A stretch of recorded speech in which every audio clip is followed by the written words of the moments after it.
Welcome to the Sailor Noob podcast, where a superfan and a noob talk about the original Sailor Moon episode by episode. I'm your host, Mikan Hana, joined by my co-host. I'm the co-host, Caliban, and the world's more full of weeping than you can understand. Whoa. And we're a couple of magical people ready to Moon Crisis make up this episode. Today we are talking about episode number 137, Ayakashi no Mori, Utsukushiki Yosei no Izanai in Japanese. Forest of Illusion, A Beautiful Fairy's Invitation, the English translation, and the English title, Phony Fairy. It's not a fairy. No. A phonary. A phonary. I don't think that works at all. No. Everybody's talking about moon. I want to talk about groom. That also doesn't work at all. I want to talk about grooming. Yeah.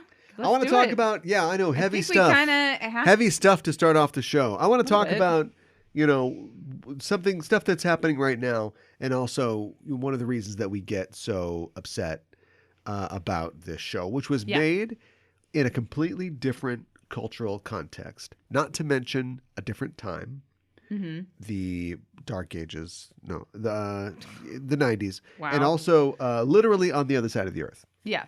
And so where kids are 2 years old are going down to the cigar store to get stogies for mom and pop. Right.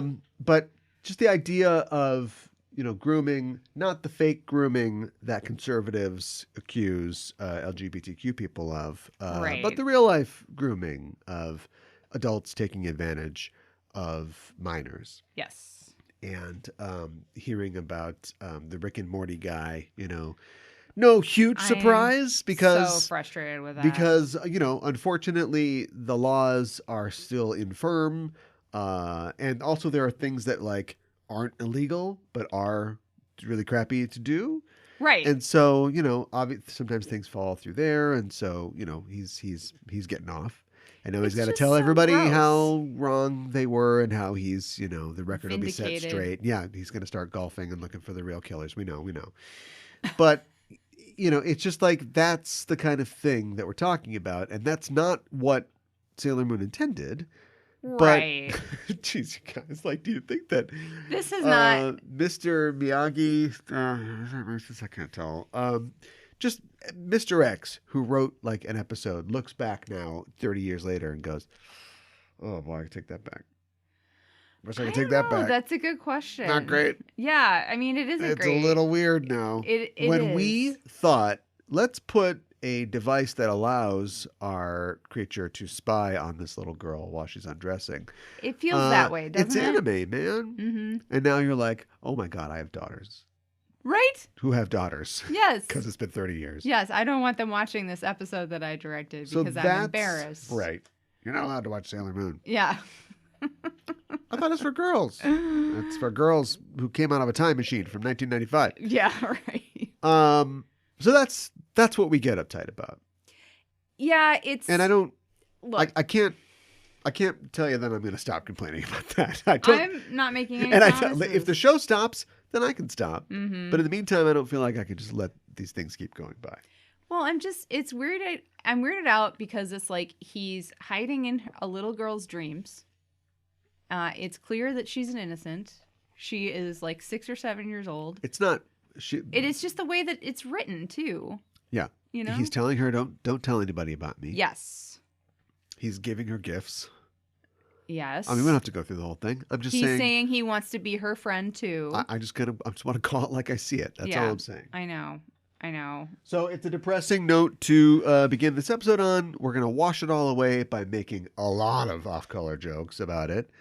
But I just wanted to You wanted to have a sit down with the audience. Yeah. I tricked them. I didn't tell them that we were doing that, but I want them to know that this is a serious issue. This is us on the couch at the end of the episode with the 800 number at the bottom. Yeah, just saying, be careful who you talk to online. And if you feel like you're in a situation that you shouldn't be in, you can talk to somebody, talk to a parent, talk to another friend, call the cops.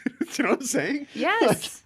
I know. I mean, not if you're a Rick and Morty fan, but otherwise. But it's what counts as evidence? Apparently, screenshots don't I mean, like, look, okay, I know in this, I don't. if we need to get into the minutia, in this wonderful world of ours, and especially this wonderful country that we live on, in North America, it's, city, county, state, government. There's all different laws, and some things are federal and apply everywhere, and some things are like fine in some places, some in the other. And like I said before, sometimes you can just say stuff that's really crappy.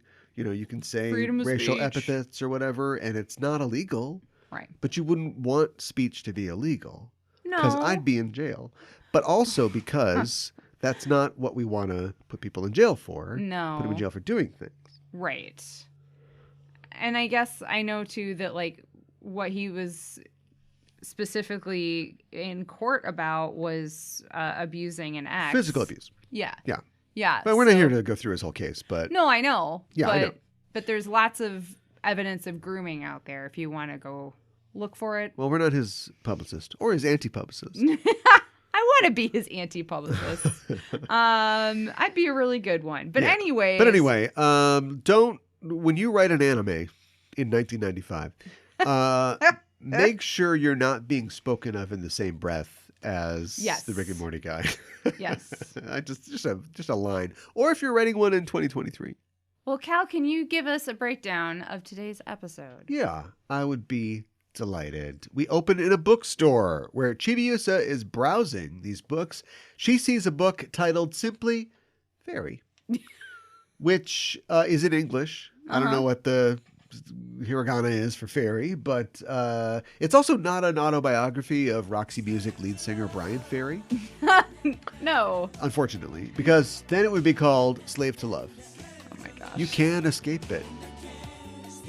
No, it's a book of fairy illustrations, and as Usagi comes to get her, we see that she's entranced by the paintings, and she clearly wants to buy the book. Mm-hmm. And Usagi's like, well, we're leaving. You can't afford that book. And Chibi says, I'll get somebody to buy it for me. To which Usagi's like, what? And Chibi closes the book pointedly as we cut to the opening title card. We return, and Usagi and Chibi are walking down the street, Chibi with her fairy book in hand, and Usagi 20,000 yen lighter. I know. It's a good use of a smash cut. Is this one of those coffee table books that's like, oh, it's Waterhouse's Fairies or something like that? Kind of seems like it, yeah. I don't know if they have Barnes & Noble in Azerbaijan, but one of those things. I mean, they have something similar. Put this out there, dum-dum. Yeah. Put it on your coffee table. You look smart. Usagi's lamenting, I'm broke. When we get home, you're paying me back for that book. But Chibi, engrossed in her book, is like, Usagi says, don't read and walk. Usagi says, fine, I'm running off without you. And she does. I know. It's good stuff. It's old-time comedy. Don't get used to it. Chibi continues to walk and read her book, and she abruptly runs smack into a dude who was also not looking where he was going. He's got glasses and a red baseball cap on, and he apologizes profusely. As Chibi starts to get up, she sees the inside flap of her book and the picture of the author who has glasses and a red baseball cap. And is like really washed out for some reason. Just no defining features, like just completely white, like Snow White. Filtered all to hell. You've seen this, right? Yes. Our authors are an ugly bunch, huh? Oh my goodness. It's either black and white or it's just like, this person died years ago. They're a ghost. There's so many filters and effects on it and stuff like, yeah. Anyway, it's weird. But Chibi can recognize him because he's wearing the exact same clothes. The fairy book, not selling well. Aww. She says, are you the guy who drew this book? We have to wait to find out because we smash to that night where Chibi is looking through her book in bed. She gets a call on her Pegasus phone. Pegasus says, whoa, what are you looking at? Is that a book of mugshots? Oh my God. Chibi says, it's a book I bought today, full of flowers and fairies. Pegasus says, some of those flowers look like the ones from my world. I've never seen any of those fairies before in my life, I swear. Oh my God. And he says, those flowers are invisible to people from your world. I wonder if the author saw them somewhere. A lot of exposition from Pegasus tonight. I know. 1-900 exposition. Sexy horses tell you what's going on in this episode. Call now. Oh my God. It's just a hoof going on a rotary phone, just smacking on a rotary phone. Chibi luck says, dialing. Chibi says, he said he saw them in his dreams. So it was the author. I mean, we could guess. Right. But that smash away from it. They do. A lot of weird smashes in this, and we'll talk about them in a little bit. We flash back to a park earlier today where Chibi is talking with the author. A lot of girls just talking with adult men this season. That's why we brought up what we said before. Yeah. Maybe old enough, not quite old enough. What? The game show Old Enough, which I bring up just about every other episode. Oh, okay. Where they send the kid out to the TV I brought it up show. about 5 minutes ago. I didn't remember the name of it. It's called Old Enough. Yeah. Although sometimes I call it, I could do it myself. But I don't think that translates. I liked that more. It's a cultural thing. Yeah, I the know. Japanese are like, I can do it for all of us. Together. Oh my gosh. This is a second location. That's all I'm saying. Well, yeah, and then like Usagi's not there Somebody, either. if he's like, come to this park with me, bad. No. If she's like, come to this park with me, is it worse somehow? Yeah, also not good. Yeah. The author says in this flashback, are you interested in plants? What? Is that some sort of euphemism? What's going on here? And Chibi's like, no, I like fairies. This is a fairy book. I thought that was strange too. I was like, it's called Fairy. The author says... I had to go back and be like, wait, says, it's called Fairy, right? That's great. You're the first person who's praised me for my fairy drawings. Now I'm just imagining his editor saying, this guy draws the most amazing pictures of flowers, but he will not shut up about fairies. I guess we just call the book Fairy to make him happy? More cocaine? Sure. Chibi says, you've seen fairies? And the author says, no, but I know they're out there somewhere. I want to believe. He says, I see them in my dreams. They're really shy, though, and they don't show themselves often. And he's blushing? It's weird. Oh, my God. Yeah. Chibi, also blushing, says, would you want to marry someone who's like a fairy? What is happening? Like more than a friend? What? Fairy's not generally seen as innately sexy, at least in the Western tradition. Unless we're talking Tinkerbell. Tinkerbell, more like Tinkercake. She's got a dump truck ass. Wow. You know, there's a reason for that. The model for Tinkerbell was a dancer named Margaret Kelly, who's an actress and a dancer. So she had like a lot of definition, in her legs. Also, supposedly Disney based the design of Tinkerbell partly on Marilyn Monroe. Oh, okay. So that might explain why Tinkerbell has a Tinkerbadonk. We're waiting on an explanation from Pixar, but so far only silence. Oh my God. Ooh, that's some double bubble trouble for me and you. Author, let's call him Author. Author says, well, I've never even thought about that. He lied. He said, what would someone like a fairy be like? You know anybody? Do you have an older pink-haired sister? Chibi says, kind, able to become friends with animals and flowers, 2 hams down the back of her tights. Oh my God. Author says, I like what you're putting down. You know what? If I find someone like that, I will get married. Somewhere, a slightly younger Betty White has a hot flash. Oh my God. Author says, just kidding. And they laugh. Should they be laughing? I don't know. He's just kidding. Yes. On the set of Golden Girls, Betty relaxes and goes back to hating B. Arthur. We flash back to Chibi's conversation with Pegasus. So now we're in the present at night. This show has literally moved forward like 1 hour. Yeah. In the first 8 minutes. Yeah. And she says, Mr. Kitakata has a really cute personality. Okay. Put that on pause for a second. Uh-huh. His name is Kitakata? Yeah. Give me a break. Why? Oh, Kit Kat. Woo! I did it! Nice. Where are the stickers?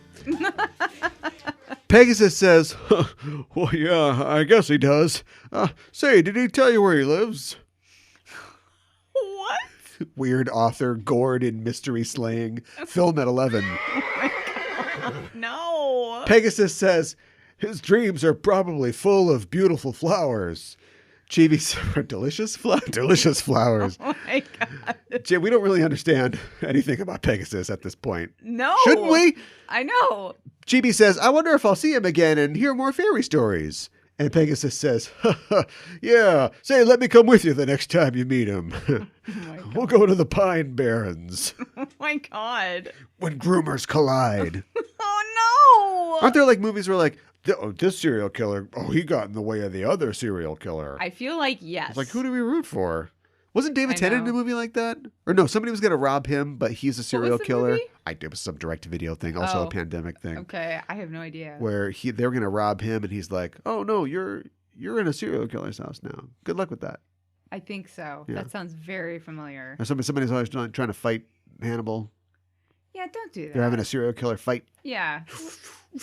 Look out! He's going to make a violin out of you. Stop. I know.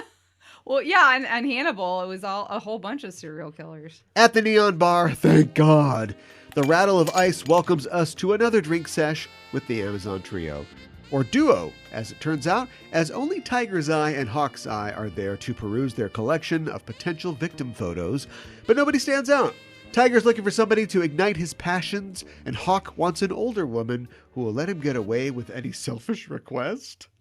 I was scared as to what that would be. Let me play PlayStation for 5 hours.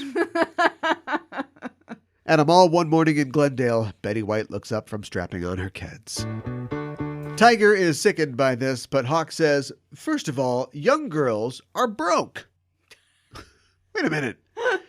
These magic teleporting circus freaks need cab fare? Apparently they do. Is this the thing where he goes out and he's like, I left my wallet and my other pair of clown pants. Can you get this? And he's been in some situations. You can't wear I a can see hairnet that. with that hair. No. He's not washing dishes in the back, I'll tell you No, that much. he's not. Tiger says, yeah, but young women have such smooth, resilient skin.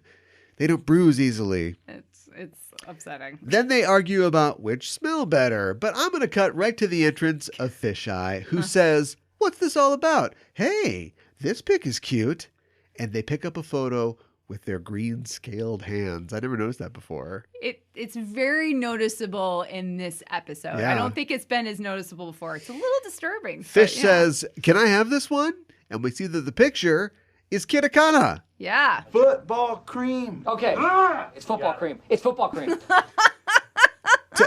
Tiger and Hawk are like, yeah, look, we're molesters, but like heterosexual molesters. Oh my God. The fruit that we want is not bananas. Whoa. But Fish is over the moon. And check this. Check this out. Hawk says about Fisheye, I thought he was suspicious all the time. And Tiger says, it seems like it's true. Wow. They're putting homophobia into action, but also interesting because we talked about this before. We talked about Fisheye and how they're different and why we, as broadcasters for this show, decided to go with they pronouns. Yes. But I knew that this would be too thorny an issue for the new Viz sub. So I activated Translation Rewind to see how they sanded these edges down. Uh-huh. And they didn't. I know. Hawk says, I've had my suspicions for a while now, and Tiger says, this verifies it. I was upset by that too. That's why I should maybe give them a little credit. It's not necessarily homophobic, but It's not. It's like, oh, I thought They could that be- maybe you might possibly be gay they're or like, something oh, like that. Okay, there was something that was bugging me. Now I understand. Like, it could be misgendering and homophobic, or it could just be them going like, what if you just like had one guy hand $1 to the other guy, and the guy's like, no. Is that better? Well, I don't know. look, I don't know. The scene goes on, and Fish says, oh, I'm in so much trouble. I wonder what kind of girls he likes. And Hawk says, what kind of... We all boys here. I know. And it's the same in the Viz sub. I know. And Tiger says, as if to reassure himself, yeah, we're boys.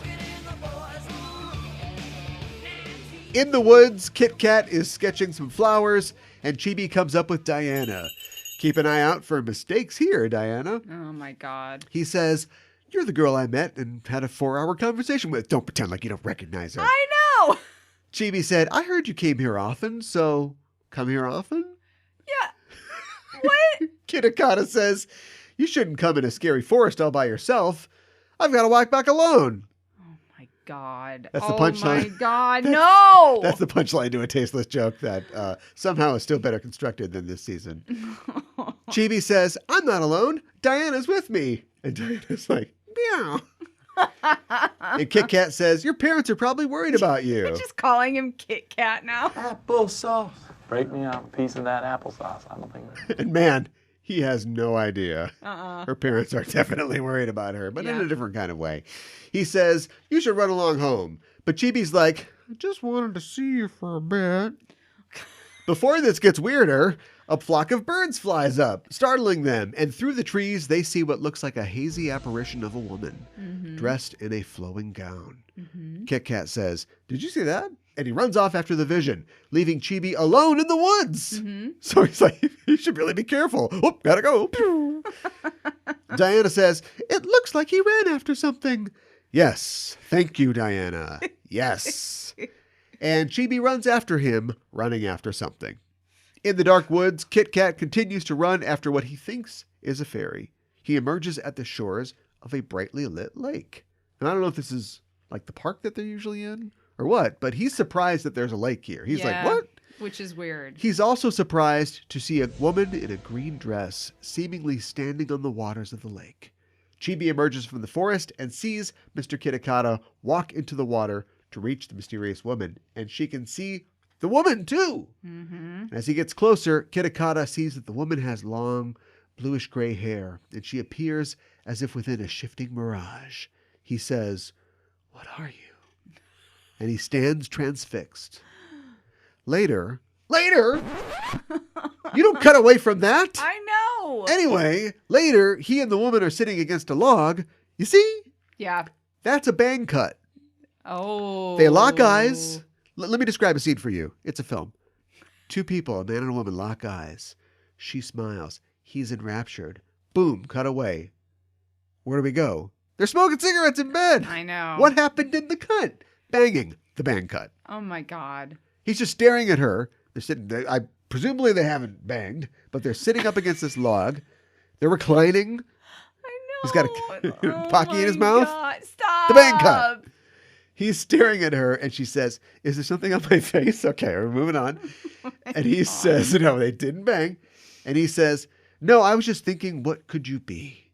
And she says, "You know all about me." He says, "What are we talking about?" He says, "Are you really a fairy?" She laughs. And as she responds, we hear a bell ringing. Diana is sniffing her feet. I know. Now we're getting into some weird territory. We sure We're are. going into weird overdrive. The woman leaps up like, a cat? As Diana continues to sniff her legs, and she thinks, Diana, "What's up with this person? She smells delicious." Oh my God. Is it because she's fish eye? Yeah, I think so. Because she's part fish? Yeah, I think so. The woman says, I can't take it anymore. And she runs off into the woods. Sailor Moon. I know. The show's called Sailor Moon. What is happening? Later in H.R. Giger's bathroom, Oh my God. Fisheye takes an evil shower. I mean, look, dude, it's like an organic shower pod. The Is it walls really? are all like crenulated like a I did not notice that. The shower head has 24 settings. Oh my God. It's shaped like a xenomorph. No. Can you imagine how terrifying that would be? Fisheye- You're taking a shower and then you got like the shower head is just a xenomorph head. I don't wonder what. No, the famous Miyazaki quote where he's like, "Anime was a mistake." You know, he's just sucking on a cigarette. H.R. Giger's like, I love anime. Oh my God. but it looks like somebody put an anime in a, and I don't mean like the usual tentacle stuff. Like it's like all weird, bulbous, chitin-y. Like it's a circus big top, and we see a room full of cages, and yeah, there's weird cylinders, but it's like a circus. But there's got to be bathrooms, and so somebody was like, "What's the bathroom like in an evil circus?" And what are the shower facilities like? And they're like, a weird pod that's stuck in the middle of an organic wall. The bath mat is made of human flesh. Oh my, gross. I can't. Is that what he sounds like? I can't remember. I don't know. Fisheye is scrubbing away and says, "Geez, cats, When I take over the world, I'm getting rid of all the cats. Uh-huh. She's not a cat person. Apparently not. She's a fish person. Yes. Fish's hands are normal here, too. Oh, really? So I guess they wear gloves. They wear fish-scaled gloves? Yeah, which is like... That's weirder. I'm a little bit sadder. I love the... Look, or is it a mistake? Fish scale gloves is weird. Yeah. It's a shower scene. You know that they put all kinds of attention and detail into that. Yeah, I suppose you're right. On the person's leg. Oh, my God. Okay, stop doing it. But I'm a little sad that they're just not like I don't know. There's a lot going on with this character. Yes. But they're not like a beautiful person, but just like with weird hands. That would be cool. Anyway, that's not what it is. Not what it is. They're gloves. Okay. We go to a commercial. Because why not? Again, you don't cut from a shower scene into a commercial. At Hikawa Shrine, Chibi is telling the collected squad and the cats that Mr. Kitakata has been going to the forest every day. Mm-hmm. So multiple days have gone by. Yeah. And Diana adds that his facial expression has changed. The girls think, I don't know. I mean, we live in a crazy world. Maybe she is a fairy. Yeah, right. I fought a lady man out of a bike the other day. And Diana comments that she didn't smell like a human. Okay, now this is constructive. Yes. You got something here, Di. Mm-hmm. How come you guys never smelled any monsters, Luna and Artemis? Come on. Diana says, she actually smelled like a fish. There it is. Yeah. Maybe you can eat her, Diana. Help us all out. Oh, no. Usagi says, I know. She's the fish fairy. Oh, my God. What'd I say? No. This is where we are. This seems incredibly idiotic. But slowly the girls once again think, it's a crazy world. Maybe she's the fish fairy. Right. That's true. The fact that one of the cats doesn't go, yes, I remember now that there were fish fairies. That should tip them off that they're on the wrong track. You're right. But they don't have time for that because Ray starts flipping through the fairy book and she sees Mr. Kitakata on the book jacket. And she's kind of blushing. Mm-hmm. And Manako's like, hold on. Yeah. We share smut in this family. What's up? Yeah, right. Oh, the author's kind of handsome. Yep. All the girls crowd around and drool over this guy who looks like, he looks like a Will Call You from a 90s How to Use the Internet video casting. Yes. But anyway, Usagi's like, let me see. But the girls are like, you've got Mamoru. Yeah. The girls leap up and Minako says, I think we need to go check out this forest with Mr. Kitagawa. Yeah. And the cats roll their eyes, which I don't think cats can do because cats will be doing it all the time. Yes. All cats will be doing it all the time. That's true. And Chibi wonders if Kit Kat is okay. Back at the Neon Bar, Fisheye sits at the bar doing their makeup while humming Moonlight Densetsu. I know. It's in the world of the show. I know, but where did they hear it? And this is worse than there being a fish fairy. I feel like the girls, I'm so unmoored right now.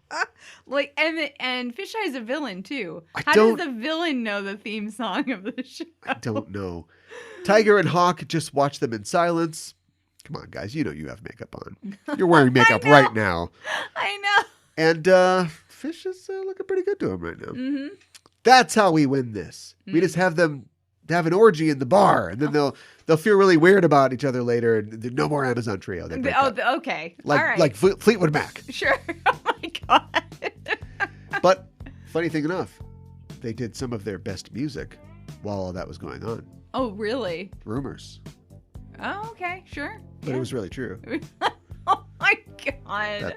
I fell for it. That's a Concord's joke. Okay. Maybe did. Maybe did what? Fish says, I wonder if this lipstick is too gaudy. I don't know. What do fairies wear? Burr fairy? I can do better. Safari? Safari? Great. Fashion fairy? Fashion fairy, sure. I had to Google that. Oh, really? Fashion fair. It's a makeup brand. Okay. Sailor Moon, a show where a fish person of indeterminate gender can wonder if their lipstick is too gaudy. Back to the forest, Minako, Makoto, Rei, and Ami are walking through the forest looking for the lake. And Usagi has overslept and is not with them.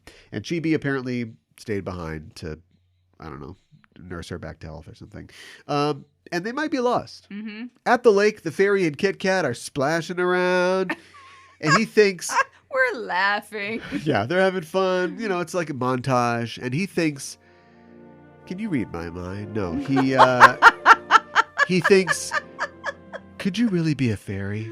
And Fisheye thinks, I can read your mind, and you're in for a surprise.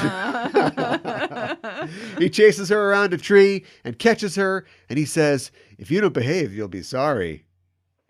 What? That's weird. I thought he was Kit Kat, not Baby Ruth. Yeah, whoa. He's got her pinned on the ground, and he says, you promised. Tell me who you are. And I know I'm painting it kind of darkly, but everybody's having a good time here. They are having a good time. Complete false pretenses aside of him trying to find out if she's a fairy and her trying to get his soul, they're having fun. That's true. This is consensual fun. Correct. It's just, again, it's a little more of an adult situation than we've had in Sailor Moon previously. I agree. And if we cut away from this, it would be a bang cut. Yes. The definitely. fairy says, I have something to ask you before that. Tell me a dream. And he says, my dream is to see, this is such a stupid dream. Sorry. A lot of them My are, dream is to honestly. see the true form of all plants in the world. What? But now I know my dream was to meet you. Good save. Yeah. And she says, I want to see that dream.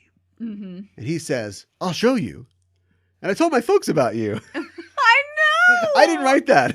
That's in the show. I know. It's like too much. Dude. That was all he says. My dad thinks it's a little early, but I don't care. Marriage? But then it's his way. He's like, LOL, JK. Land the plane here, Kit Kat. Do you want it or not?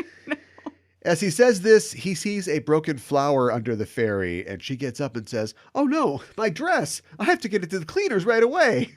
I know. Kit Kat thinks back to his conversation with Chibi and how she said that fairies would be friends with flowers and animals. Mm-hmm. And he says, I guess I was mistaken. What? I know. This guy's got an invitation to the Sealy Court. And he's like, oh, well, I guess she's not a fairy, though. This is literally voluntary celibacy. Yes. If this was a movie, you are correct. he would be a perfect guy. They'd be getting along, but he'd have some personal belief or something that he'd have to get past so that they could have a relationship. Yes. There's a movie. I'm going to spoil a dumb movie for everybody. Oh, okay, go called for it. Wild Mountain Time, which Oh, stars weird Emily name. Blunt and the aforementioned Jamie Dornan. Oh my And god. he is, I think it's like they're all supposed to be Irish, and Emily Blunt should have he actually is Irish, and his accent's terrible. And Emily Blunt should have a good shot at it, but does not pull it off. Oh no. And he's a farm owner. It's like the dumb Banshees of Inisherin. Okay. And she's like a single mom or something, and they're going to get together, and they're about to get together, and he says, I have something to tell you. I'm a honeybee. What? And she's like, he says, sorry, I don't, I'm having trouble with the accent. You're a what? He thinks he's a honeybee. What? That's all I got. I could say that, and you could say what all night long. Not That's all I've explained got. at all. And so he has to get over that. That's what this is like. He's like, but you're not actually a fairy. And you're like, hold on here. Are we doing a romance? Or are we doing a thing where I have to visit you in the hospital for a little bit, but then you're okay, and then we're going to have a romance? Is that, Right. is that what we're doing here? Right. But Oh no, my he's the gosh. hero. He's the hero in this. I know. Like, I know that she is a demon from the underworld, but he's the Right. hero. I know. He's right for the wrong reasons. He's literally like, this girl isn't perfect. Non-fairy bitches ain't. He's like, well, clearly we accidentally 3 out of 10 would not bang. Right. On a flower. Right. We accidentally hurt this flower, and because her He reaction, gets up with the flower he's holding it and He's says, cradling it. because your dress is more important to you, you aren't a fairy. Later. Is that like saying like, should have taken the dress off? Oh! Doesn't get dirty. Whoa! My lady Greensleeves. Oh my god! You know the story behind Greensleeves? No, I don't. Henry VIII wrote Greensleeves. Henry VIII, everybody thinks about him as like the guy who's like, he is a triptych. Like he's very wide, turkey leg. But like he was that's all because, well, he did eat a lot and he lived a while. But he hurt himself and couldn't really exercise anymore because he was like a total Chad on the field. He was a jouster, a rider, and stuff like that. And he was in a band. He was a musician, and he wrote a lot of music. Yeah, I know. For the first couple seasons, That Lippy guy, with the Reese Myers, Jonathan Reese Myers or whatever. Yeah. Good casting. Uh-huh. But he didn't get fat for the end seasons. Bad casting. He's still like making eyes. Right. Not different. And he wrote Greensleeves, Yes. He wrote that. And Okay. the Greensleeves is supposed to be, people speculate, but it's supposed to be, he's singing about this lady who's, not treating him right, but they've had sex on the grass. And so her green sleeves are green. I see. That or she's got a sinus infection, but you get the idea. Gross. Yeah. She's like, what? That flower is more important to you than me? Mm-hmm. And listen to these words. There's something wrong with you. I know. So you're going to die. A blue rug unfurls, and when it refurls, Fish is in their Michelin person outfit. Yes. 1, 2, 3, he's on the board, and his mirror is out. And I'm actually relieved that he's got a mirror. I figured it was going to be a gazing ball or something. What? Why? I want money for that. What? I should be paid. I have to find something that is reflective and yet is somehow phallic in nature. And I came up with a gazing ball. Why aren't you giving me money for this? Patreon.com/Sailor Noob. But the mirror is still pink with a little bow. So A, nice job reusing the design, animators. Don't work too hard. Yeah. But B, I kind of like that we've got a little dainty mirror in all of our souls. Yeah. Male or female. Usagi and Chibi see this from the bushes. Why were they late then? Usagi? I don't know. What? So just so they're separate? I guess Chibi knew how to get Chibi there? knew how to get there. Whatever. Yeah. Anyway. Yeah, you got it. Usagi says, wasn't a fairy. And Chibi's like, shut up! It's not important, we have to save him! And they transform. Fisheye says, give me a dream! And sticks their head in his mirror.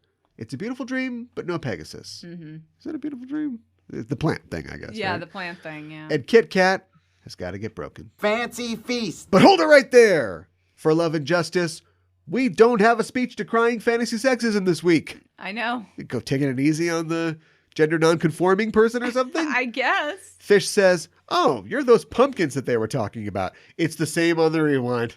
I looked it up. Yeah. She calls them pumpkins. I have no idea why. It's kind of funny. I don't know what's going on. I've accepted it at this point. I think that's just what Tiger Eye originally called them. Tiger's Eye. I don't remember that. Yeah. Come forth, Suna Wataru. And out of her shadow comes a pole. Keep talking, and climbing it is a dark green-skinned man in tights. Uh-huh. He says, hello, I'm Suna Wataru.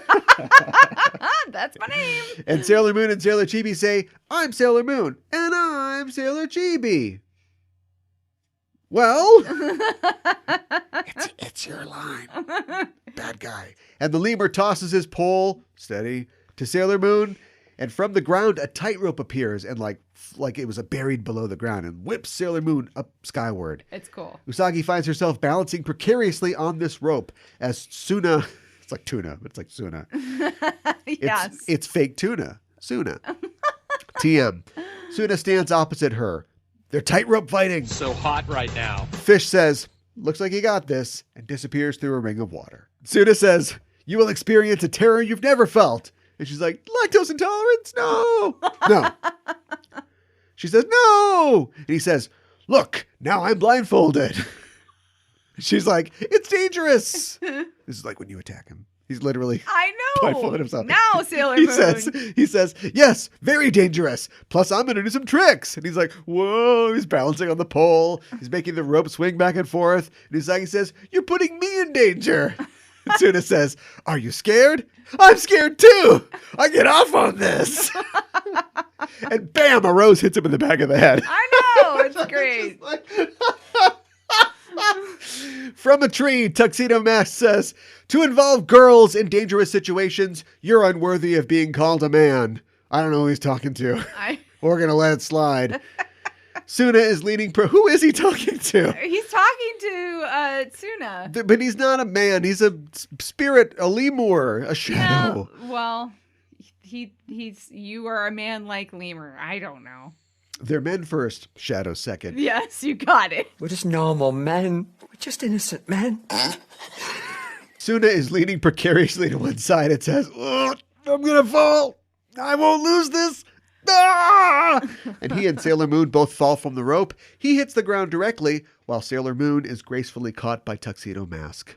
TM says, now Chibi Moon! And with a wave of her Carillon and a twinkle yell, she summons Pegasus. Pegasus says, oh, did your author friend turn out to be a weirdo? You know, I've got this great book about Catherine the Great. Oh my God. Why hold back at this point, right? Why hold back? I know. Sailor Moon gives the Moon Gorgeous meditation, and the lemur stages out for the last time.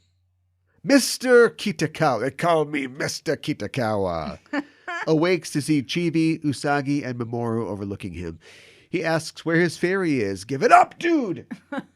She's at the dry cleaners. She told you. Oh my God. And Mamoru says, maybe you were having a dream? But Kit Kat says, I saw it. Plus a tightrope walking fairy and a fairy that rang a bell and called a Pegasus.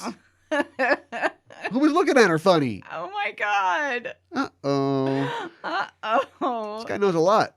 He does. Maybe Mr. Kitakawa doesn't make it out of this forest. Oh my God. I gotta worry about this stuff. Do you think our heroes would ever off somebody? Maybe there's a lake right here. Oh my gosh. Hold him down to the bubble stop. No. Chibi is a dog with a bone, our Chibi, and she says, Mr. Kit Kat, I believe in those fairies.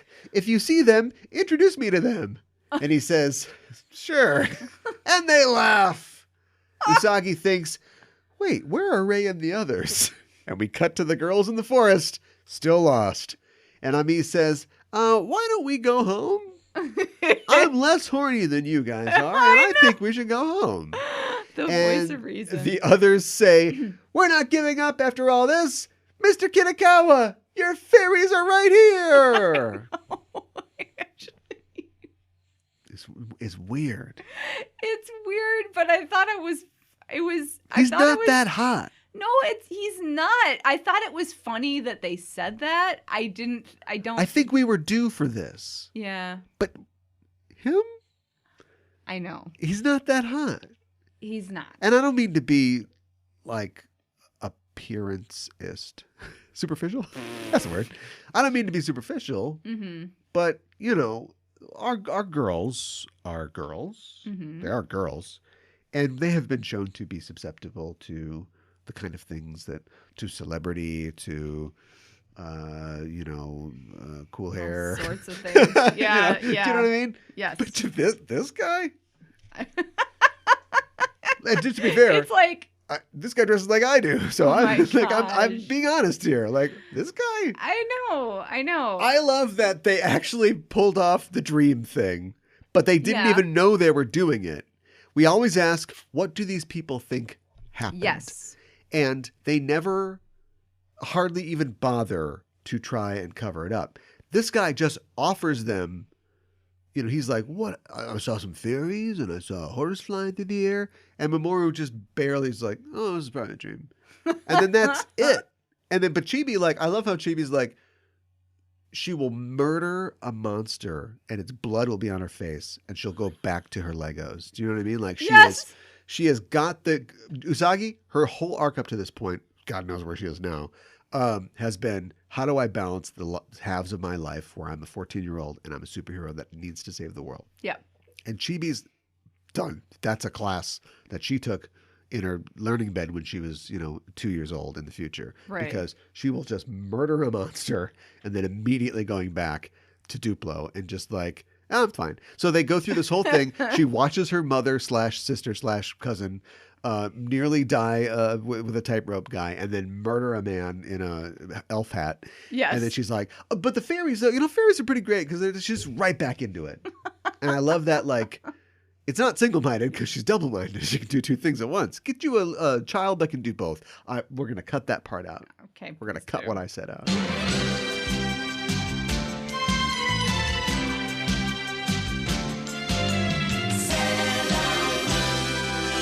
Today for Kero Miru, or Curiously Looking Around, where we talk about elements of Japanese culture within the episode, we're going to talk about circuses in Japan. Ringu, but good. Yeah, right. 3 Ringu. Yeah, 3 Ringu. The sequel to Ringu and Ringu 2. 3 Ringu. Hopefully not as scary as Ringu, although your mileage with clowns might vary. Opens up the cage. Yeah. Oh my god. Comes Samara. Whoopsh, whoopsh. Oh, Back. that's terrifying. Her hair whips you. When you go to this circus, you die after 7 days. Oh my god. That's pretty awful. You hear that? What is that? What is that? It's like killer clowns from outer space. Oh, don't get me started. Don't get you started. I know. Anyways, so the Japanese circus arts, largely acrobatics as well as contortionism, juggling, etc., thrived during the Edo period. Many of these artistic techniques originated in China or India and were brought to Japan by Buddhist priests and ascetics. I mean, I don't think that that's super surprising that they came over from mainland Asia. But like circus priests? Buddhist priests traveled a lot. So I think that... Yeah, but like, hey, everybody, I want to tell you about the Buddha. And also, I'm going to juggle these knives while I do it. Like what? Well, like especially like the acrobatics and the contortionism. And stuff like that. like Jackie Chan. Yeah, like the Peking opera performance. Right. Yeah. Okay. Maybe he's going to tell you about the Buddha while he's doing flips and stuff like that. I don't know. So I think about Buddha.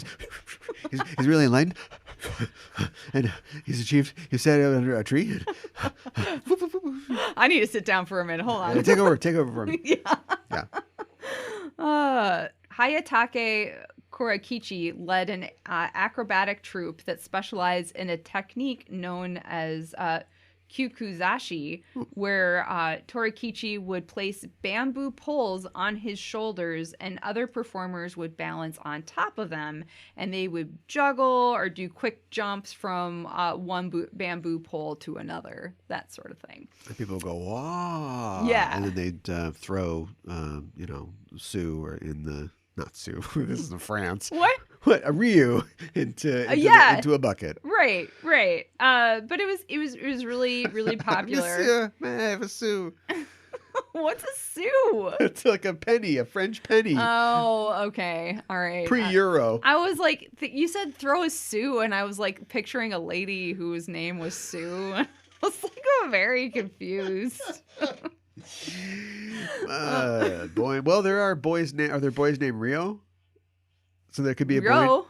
There could be a boy named Sue. Yeah, there you go. A Sue is like a penny, and a Rio is like $50. Those are the stamped gold things. Yes, I know. I know what they this are. This doesn't make any sense at all. Anyways, Torakichi's Osaka-based troupe started performing sometime during the 1830s or 1840s, and in 1857 they began a nationwide tour in Edo. So this is actually this is during the Edo period, what I'm talking about.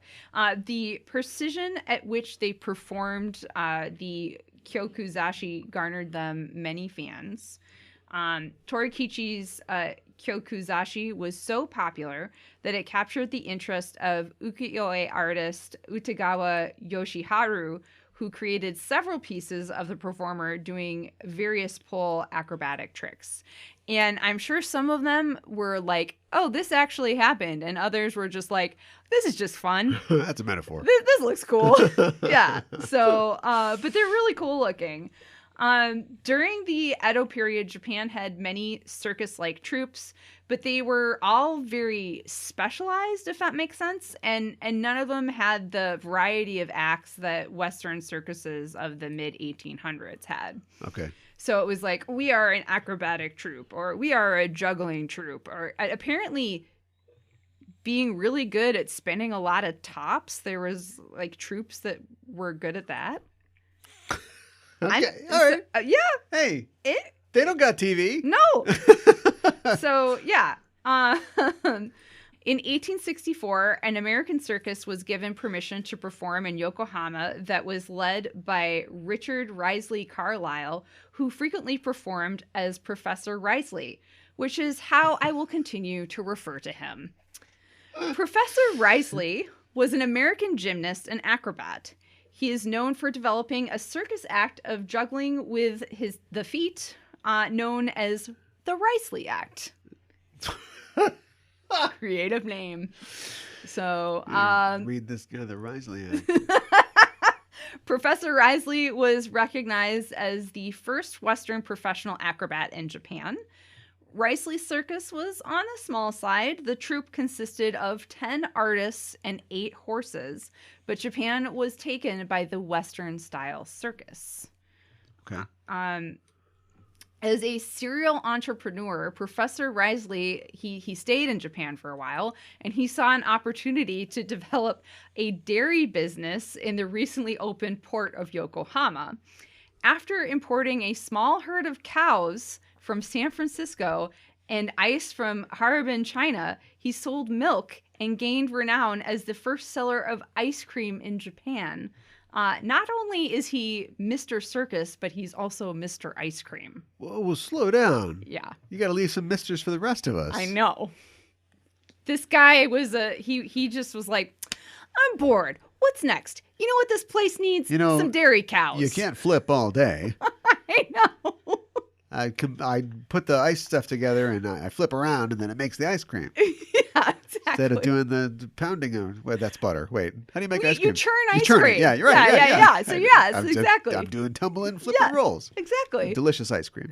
Delicious. So yeah, I guess they had milk, like maybe goat's milk or something like that, right? Milk was a pretty new thing. Is a good question. Breast milk. Oh, yes. No, we have ice cream. Oh my God. Can I have some? I don't think you want it. No. I don't. Wow. I don't know if were goats were native to Japan or not. That's a really good question. They had yaks and stuff. I'm sure they had something. Look, all humans have seen milk before, but not like imported in like big metal jugs. Right. Like, whoa, that's a lot of milk. Right. And you freeze it? Yeah. White people. I know. You know what this place needs? Dairy. Frozen milk. Yeah. I mean, and now, Hokkaido is known for its dairy cows and has a lot of dairy. And sure. So, yeah, there you go. In 1866, Professor Risley united several Japanese entertainment acts, including the Hamaikari Sadakichi troupe, who performed tricks with their feet. The Matsui Kijujiro's top spinning artists, I told you, and the Sumidagawa Namigoro's conjuring and juggling artists, and took them to America under the banner of the Japan Imperial Artists Company.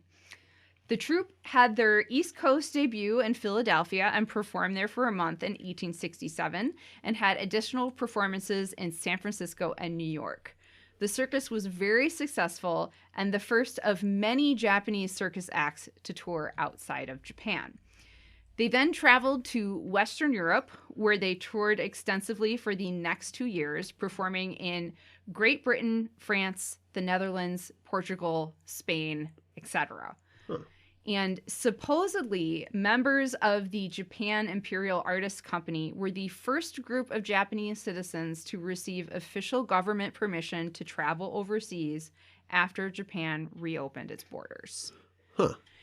And I also read, so as we know, we've talked about before, like this is a big time after Japan opened up. The West was very taken with Japan and very interested in all things Japanese, but the Japanese were also interested in all things Western.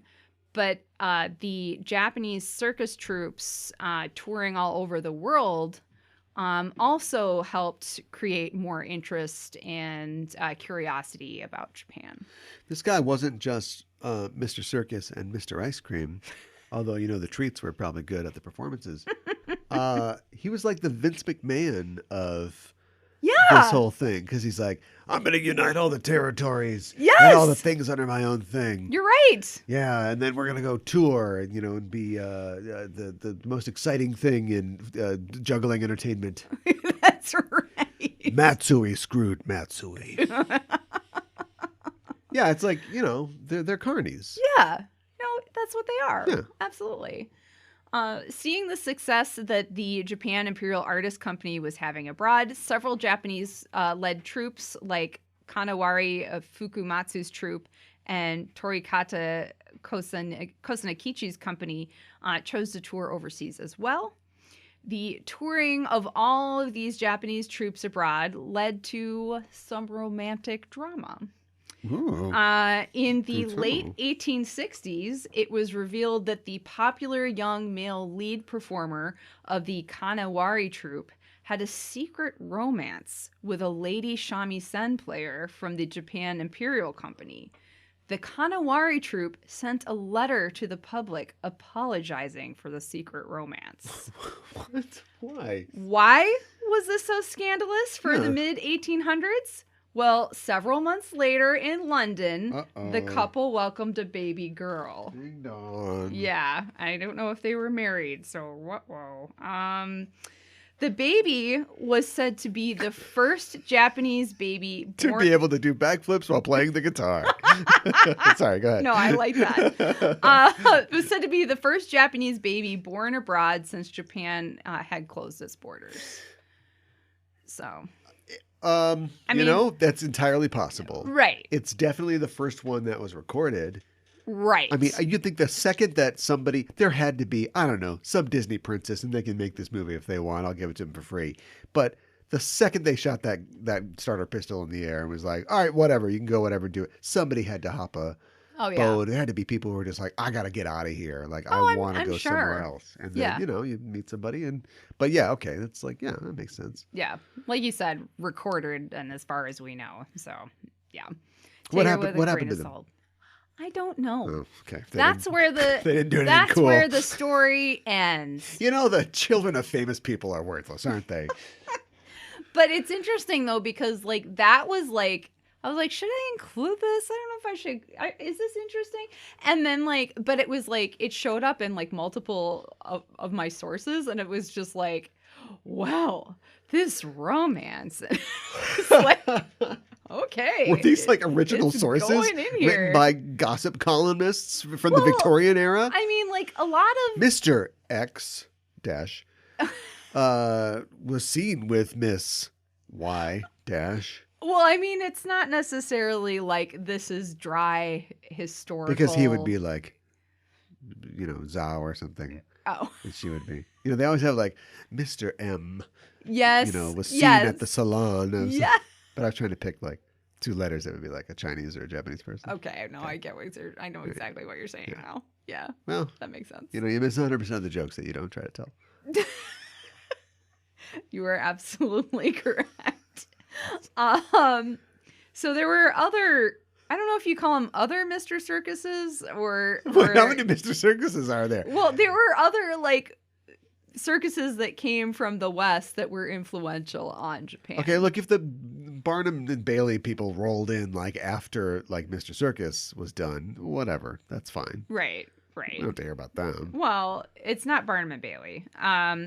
The Cirque Solier toured Japan from 1871 to 1872, and they opened in Yokohama.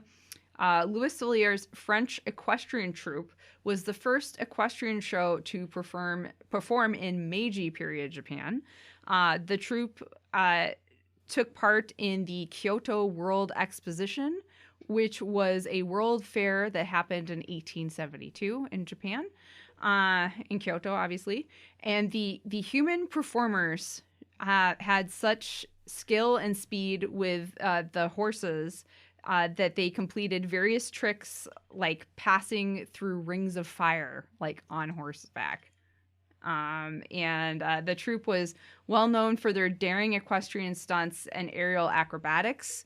And you can get an idea of how taken Japan was with a lot of these Western circus acts, because there has been a lot of art that was done and has survived to this day. There are some beautiful, these were ads, but they're beautiful painting, artistic ads for the circus from the Japanese tour, and it's just really cool to see. Huh.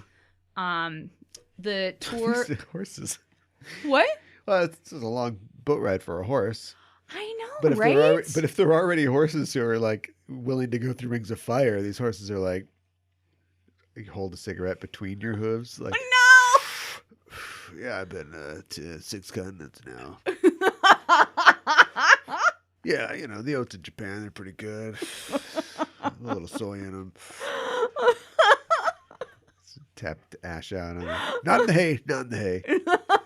Like these horses, they don't care. They're fearless. No, you're right. Okay, well, how about a third Mr. Circus to round out the three-ring So we've got Vince act. McMahon, we've got Eric Bischoff. Yeah. This is Paul Heyman. Okay, all right. So all of you wrestler folks out there will There's get more that. than you'd think. Oh, yeah, I know. There are dozens of us. I know. I know Vince McMahon. I don't know the other two. Anyways, the tour of Giuseppe Chiarini's Royal Italian Circus to Japan during 1886 and 1887 was perhaps even more influential than the Cirque Solier. Chiarini's circus captured imaginations with its menagerie of animal performers, horses, elephants, tigers, monkeys, cattle, and raccoons. Because you got to have raccoons. Aren't the Japanese like, oh, you want to see ours? The tanuki. Boing. Oh my god. Oh my god. Yeah, good point. I don't know. Ever seen a raccoon feel inadequate before? I gotta go wash some fish. Oh my god, stop it. They wash the food. They do wash Even if their they food. catch a fish, they're Yes. like, oh, you know what, better wash this. You never know where it's been.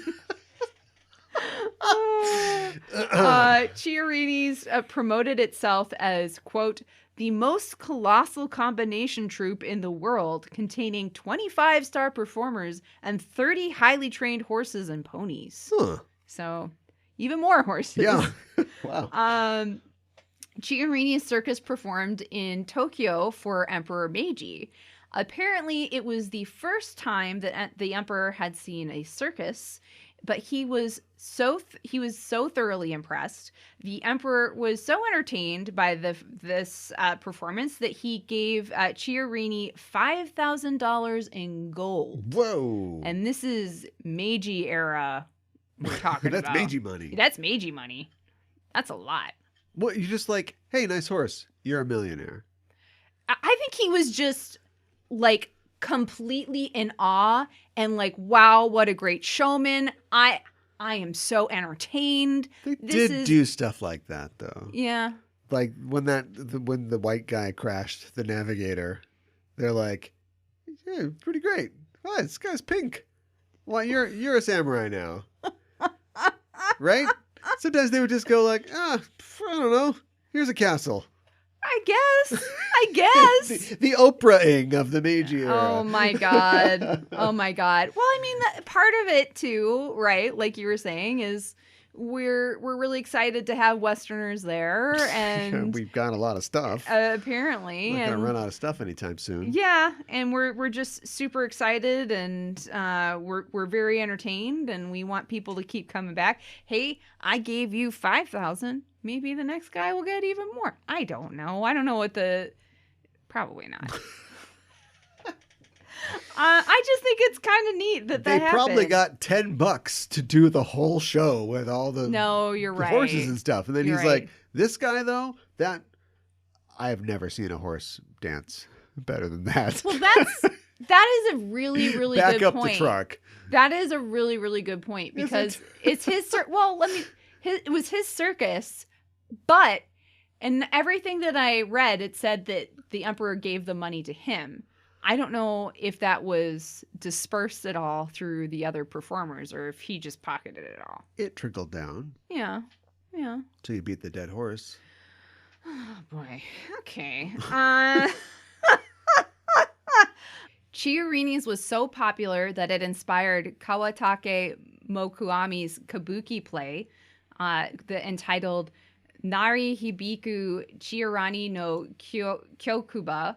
And there are several ukiyo-e prints depicting Chiarani's circus, and one of them is advertising this kabuki play as well. Okay. So, and this was like a type of play. I think we talked about this when we talked about kabuki, but there are plays that would be written off of things that like just recently happened, like in recent events. Yeah. Like, remember that circus that was in town last month?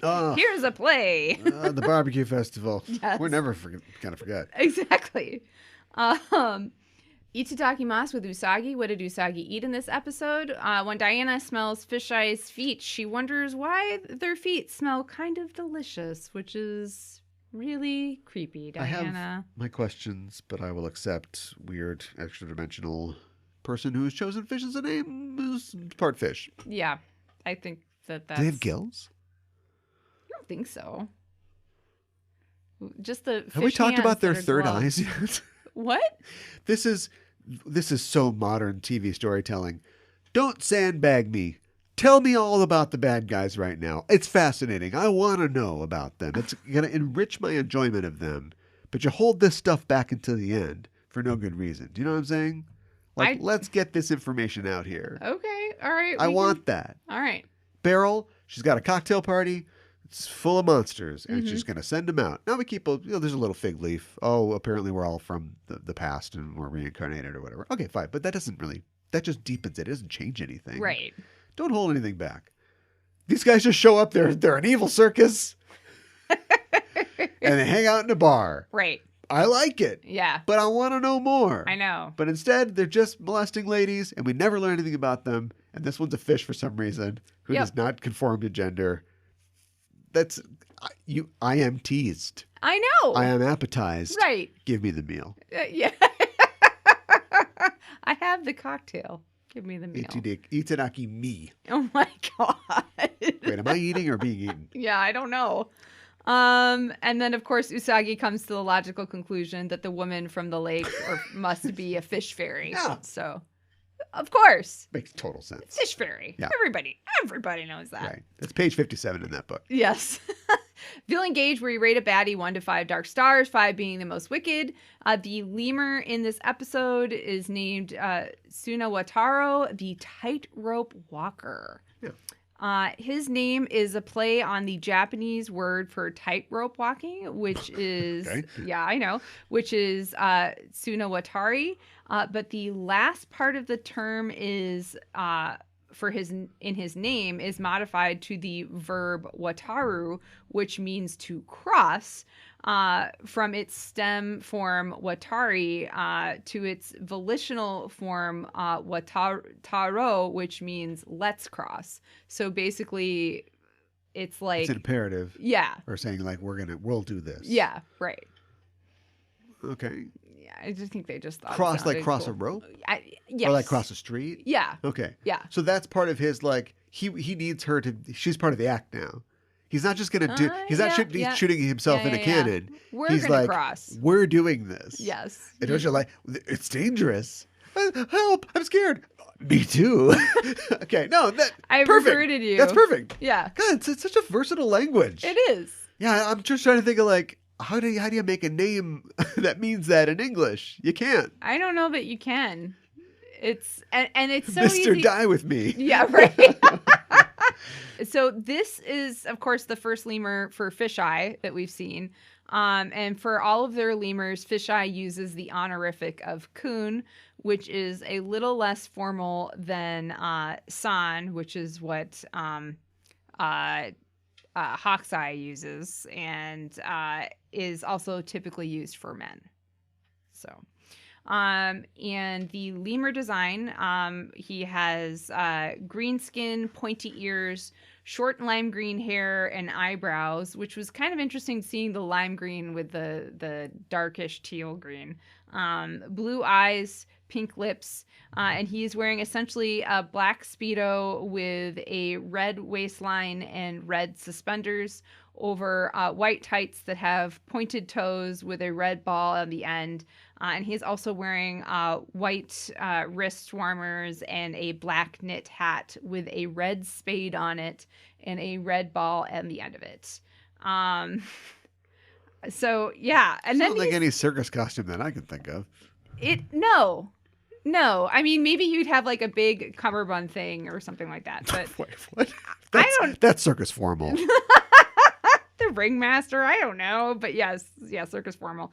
So then our rating. I like that his power is to make Sailor Moon walk the tightrope with him. And I love how it first appears. I thought that was really cool. I guess I feel like we don't really get a lot of time with him, and we don't really get to see a lot of his tricks besides walking the tightrope like blindfolded. So I'm gonna give him a 2 out of 5 dark stars. It's every time.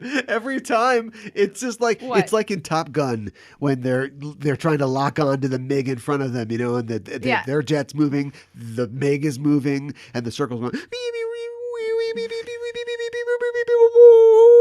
I got solid tone. Birds away. What? I never get solid tone. In my head, it's just a spinning tumbler of numbers from 1 to 5. And I'm listening. I'm like, it's good, but it's bad. It's bad. Okay, it's coming to 3. 3, 4, 1, 2, 3, okay. 2.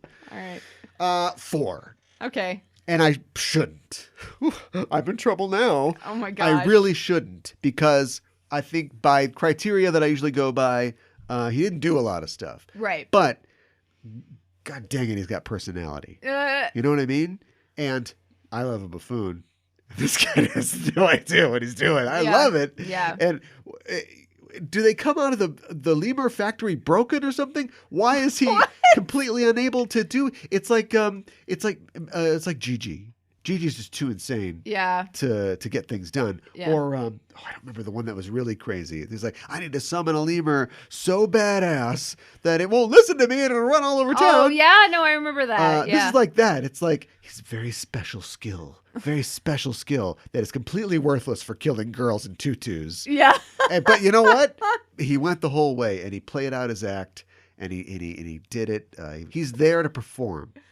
He's a performing man. Too good for this world. He's solid green. Yeah. Which is weird. It like is weird. Gumby. Like Gumby with a tan. It was just something different. It was. Good 4. Okay. Take a bow or a rating of how the villains left the stage of life. Besides Tsunoa Taro being the first male lemur, I feel like there's not a whole lot of variation here, so I'm going to give this a 2 out of 5. This is a 2. Yeah. There's nothing different vocally and just not another, really. Still image. So, yeah, I mean, it's not great. No. Doesn't distinguish it. No. Now we're up to our rating. I like that Chibi somehow conned Usagi into buying that fairy book for her. That was pretty great. And then also, like I said before, I think it's kind of cute how excited Fisheye is about Mr. Kitakata, ignoring all of the future victim stuff. It was Shades of Mehmet. Yeah. Where Mehmet's like, he's so dreamy. Right. Too bad I have to kill him. Right, exactly. Yeah. I like that Diana thinks that Fisheye's feet smell kind of delicious and Fisheye hates cats. I mean, it makes sense. If a bunch of cats smelled your feet, you probably hate cats if too. If she's showering so vigorously, are they showering so vigorously to get rid of the fish smell or to get rid of the touch of cat? The touch of cat or the cat smell is what I think. That's how I interpreted it. The special cat shampoo is in the corner. Yeah, exactly. I love the bit with Rei, Mako, and Minako where they all say part of a sentence that Usagi already has Mamoru. I just felt like that was a classic Sailor Moon moment. Yeah, so I really liked that. Finishing each other's sandwiches. Exactly. I like that Mr. Kitakata is upset that I seriously laughed though that him and Fisheye have accidentally squashed a flower, but Fisheye is upset that their dress might be ruined. I laughed. The dream is over. Yeah. It's over. Yeah. We don't mess around with fabrics. No, or people who crush flowers either. Yeah, right. And I did enjoy how Ray says your fairy Ray is right here, even though it's ridiculous at the same time. There are parts of this that I really liked, even though there are parts of it that were really creepy. And stop, Chibi, stop talking to strange men. Just stop it. Stop it! So I feel like I'm being generous. I'm going to give, and maybe it's just because they've been so bad, I'm going to give this one 3 out of 5 roses. I got it. Oh, thank God. I was right. The birds are away. Oh, okay. We have a hit. All right. 4. Really? I shouldn't. And You honestly, shouldn't. I've done this before. I don't know what's going on. It's a Dagwood sandwich, and I don't know if it hangs together. It's straining mightily against that toothpick with the olive.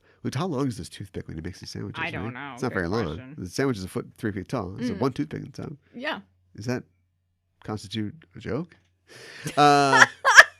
But there's enough going on here that it is pleasing, even though I'm not sure what's happening. And I have a feeling that we're going right back into the trenches after this. And so I got to get it while I can. Yes, like exactly. Janis Joplin. Get it while you can, and I'm going to give it a 4. Well, my English title, I was trying a little alliteration this time, Okay. is Faux Fairy Friendship Feign. Oh, okay. Too Englishy, makes not a I lot of don't sense at think all. that we've talked about alliteration in Japanese and whether Yeah. they have it, and we're not sure. So, I think they probably do. do they do a thing where they're like, this character kind of looks like this character? Let's. Do you know what I mean? What? How much of the picture idea is Oh. left? Because like in English, we're like, oh, they're all Fs, even though these words don't. It's like V for yeah. Vendetta with the speech where they're all V's or whatever, dumb. But do they like go, oh, this is like the tree one, and this one also kind of looks like a tree. And let's see if we can put these together and like make a poem out of this. That is a All really right, you know what? You tell us next time. Forget it. question. Once again, I'm sending us off on a tangent. My title for me is I almost wimped out on this one. Okay. I'll just give it away. I almost went with Nerd on a Wire. But I realized that like the he's not a jongleur, that's a juggler. Like what's the fancy name for a tightrope walker? Like the tightrope walker Great guy. question. I don't know. And like the people who were just throwing everything at the wall, spaghetti kitchen sink, everything at the wall, trying to make some humor for this episode, I had to give it some more. And so for that reason, I came up with Stave to Love. What? I said I've talked about Brian Ferry before, Yes. and a stave, Oh, instead of a slave. yes, and a stave is a length of wood that, like a pole, Okay. is a stave. Oh my god. Oh my god. Stave to Love. Okay. Next episode will be another edition of Shore Leave. Yeah, taking a little break. Yes. We had a one where it was a 31-day month, and then it got started in such a way that we got a couple shows in there. So yeah, well-deserved break for next time. But until next time, don't take a break on checking out what we've got online with our social media and also our Discord. Always good. We're talking about burying people or something. There's a lot of weird conversations happening in the Discord right now. Go a lot of places. Eventually, they go towards anime and towards nerd topics. And we've actually got a couple new channels that we plan on sticking in there to talk specifically about those things. And so we'll be doing that in the future. Stop by. Link in the show notes. Also, you can always find us at Sailor Noob or Noob_Sailor, wherever you look for us. Look for us in the forest with the fairies. Come alone. I know they're real. With your cat. Bring your cat. So you're not alone. I'll lick your feet. We went that whole time and we didn't talk about clapping at all. A clap if you believe in fairies. Unbelievable. I don't believe that we didn't talk about clapping. And I never finished that Yeats poem either. Oh, no. You know it. Do I know it? You ever seen AI? That's where most people know it from. Oh, I have, but like a long time ago. Come away, O human child, to the waters and the wild, with a fairy hand in hand, for the world's more full of weeping than you can understand. Oh, it's beautiful. No, it's sad. It's very sad, but They're going to steal this child away because, and then later on the poem it's talks worse. about all the things that he'll never see again. But they're kind of like dumb things, but they're maybe like fun things. So he'll never see like mice eating the oats. He'll never see the leaves floating on the river. They're taking him away. What is the myth or the belief that like fairies like changelings? Yeah, they take the baby and they replace it. So yeah. Oh, but they can just take a child though too. Yeah. What's your favorite Stardust? Yeah, I know. I like Stardust. I like the book. I didn't like the movie so much, but it's tough to take. It's tough. Black humor's tough. Yeah. Look at Barbershop. Not his joke. What? Not the same. Humor's tough. For Hollywood, it's really tough. Yeah. And then also unicorns. you know what I mean? Like it's tough. It is. I wish it was better. But anyways. Well, that's our show for this week, and the Name of the Moon will be punishing you next week with another episode of Sailor Noob.